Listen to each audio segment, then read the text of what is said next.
दोस्तों, आज हम जो लड्डू बनाने वाले हैं 100 बीमारियों को दूर करती है। अगर आप एक लड्डू रोज़ खाते हैं तो आपकी थकान, सर दर्द, बदन दर्द, आपके फेस पे ग्लो आ जाएगा। इतना ये टेस्टी है और बनाना बहुत ही आसान है। दोस्तों, ये हमारी दादी नानियाँ बनाया करती थी। आज पिज़्ज़ा और बर्गर के सामने हम ऐसी अनमोल चीज़ों की अहमियत भूल चुके हैं।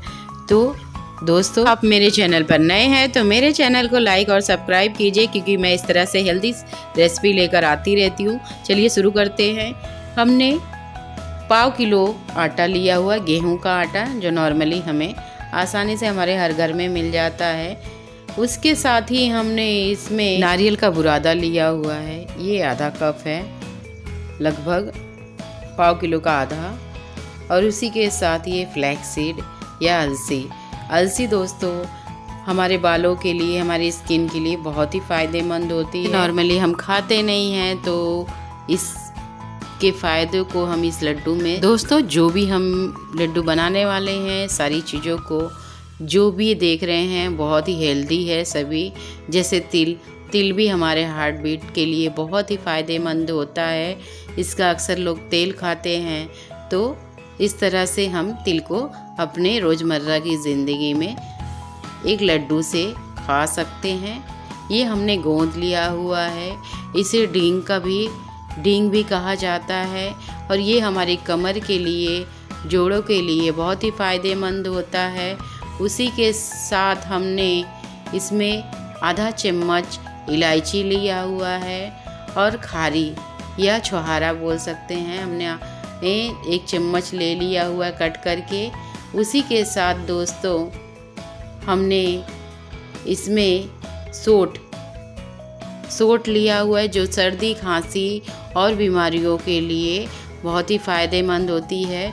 सोंठ का सेवन करने से हमारी पाचन क्रिया और सर्दी खांसी में बहुत फ़ायदा होता है। खासकर उन महिलाओं के लिए जो अभी नई न्यूबॉर्न है या डिलीवरी हुई है, तो ये सारी चीज़ें उनके हेल्थ के लिए बहुत ही फ़ायदेमंद होता है।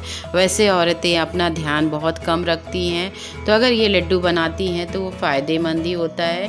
बातों बातों में ही ये देखिए हमने डेट्स या खजूर ले लिया हुआ है 1 कप। उसी के साथ हमने इसके बीज को निकाल कर हमने इसे साफ़ कर लिया हुआ है और बारीक काटना है इस तरह से।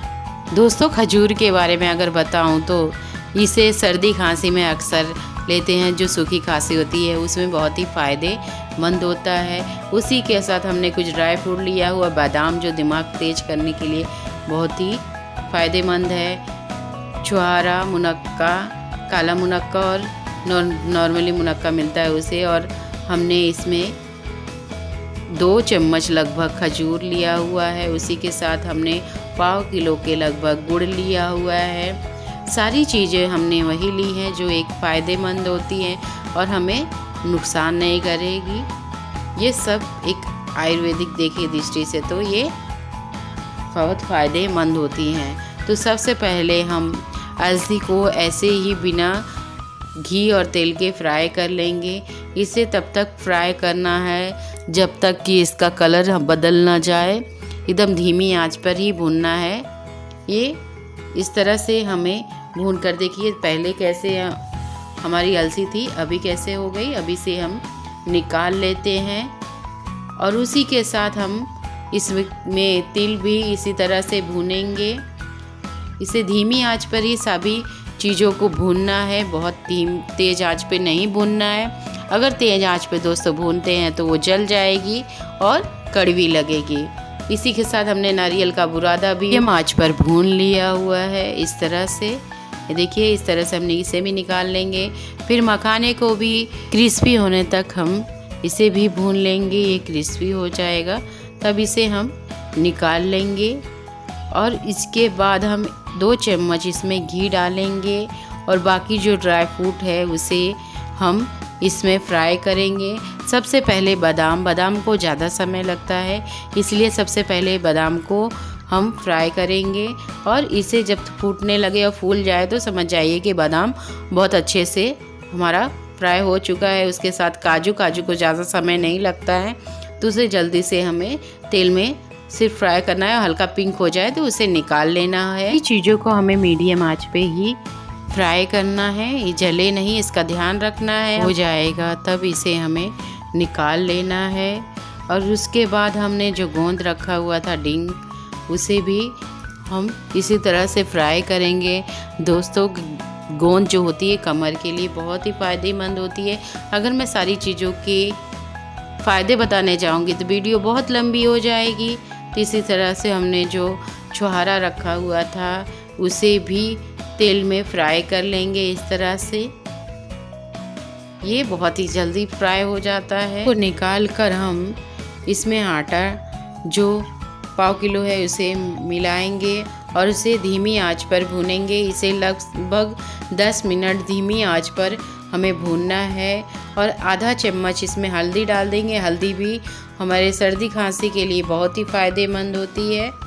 तो इस तरह से इसे भूनेंगे और इसे लगभग हमें 10 मिनट भूनना है। तो और बीच में हम 1 चम्मच घी डालेंगे जिससे कि ये अच्छे से भुना जाए। और इस तरह से भूनने के बाद हमें इसे मीडियम आंच पर ही भूनना है, बहुत तेज़ आंच पे नहीं, तो ये कच्चा रहेगा और अंदर से अच्छे से पकेगा नहीं तो लड्डू का टेस्ट नहीं आएगा। फिर एक कढ़ाई लेंगे, कढ़ाई में थोड़ा सा घी डाल देंगे 1 चम्मच लगभग और सारे मुनक्के को मिलाकर अच्छे से फ्राई कर लेंगे। जब ये मुनक्का फूले फूले होने लगे तब समझ आइए कि हमारा मुनक्का फ्राई हो चुका है। अब इसे हम निकाल लेंगे और उसके बाद हम इसमें जो गुड़ है उसे इसमें ऐड करेंगे। गुड़ का बहुत ही अहमियत रोल होता है। गुड़ को हमें मीडियम आंच पर ही भूनना है और इसे तब तक भूनना है तब तक कि ये अच्छे से मेल्ट ना हो जाए। हमें बहुत ही इसे पकाना नहीं है, इस बात का ध्यान रखें। अगर ज़्यादा पका देंगे तो हमारा जो लड्डू है वो बंधेगा नहीं। वो जब तक पक रहा है तब तक आपको दिखाती हूँ कि सारी चीज़ों को हमने दरबरा मिक्सर जार में पीस लिया हुआ है। किसी भी चीज़ को हमने बहुत बारीक आटे की तरह नहीं पीसा हुआ है। ये देखिए, इस तरह से मैंने सारी चीज़ों को दरबरा ही पीस लिया हुआ है। हमने जो खजूर था उसे अच्छे से काट लिया हुआ है, मुनक्के को भी काट लिया है, बहुत ज़्यादा नहीं कट किया हुआ है।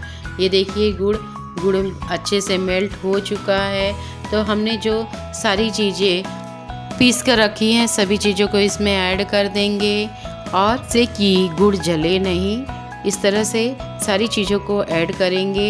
एक कपड़े की सहायता से अच्छे से हमें सारी चीज़ों को मिलाना है इस तरह से, जिससे गुड़ अच्छे से इस सारी चीज़ों में मिल जाए। उसके बाद हमने जो खजूर और मुनक्का रखा है उसे ऐड करेंगे, नारियल का बुरादा ऐड करेंगे। उसके साथ ही हमने सौंठ जो रखी थी 1 चम्मच उसे भी ऐड करेंगे। इलायची का पाउडर भी ऐड इसी समय करेंगे।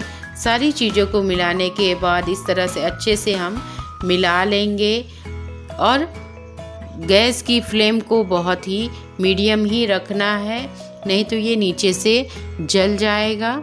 बहुत धीमी आंच पे ही रखनी है और सारी चीज़ों को अच्छे से हमें मिला लेना है। फिर 1 चम्मच हम घी इसमें और ऐड करेंगे और इस तरह से उसे भी हम मिला लेंगे। फिर इसे ठंडा होने के लिए हम रखेंगे 5 मिनट के लिए। हमें इसे बहुत ही ठंडा नहीं करना है, इसे गरम ही गरम हमें बांधना है।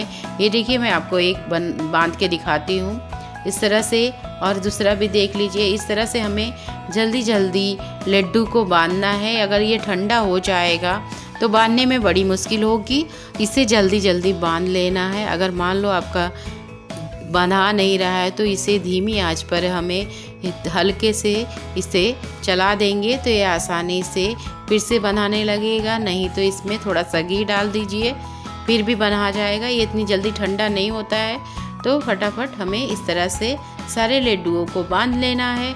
ये देखिए दोस्तों, मैंने बांध लिया हुआ है। ये दिखने में जितना ही सुंदर नहीं दिख रहा है, पर ये इतना ही टेस्टी और इतना ही हेल्दी है, जिसे खाने से हमारे दिमाग, हमारे स्किन और बालों को बहुत ही फ़ायदेमंद होगा।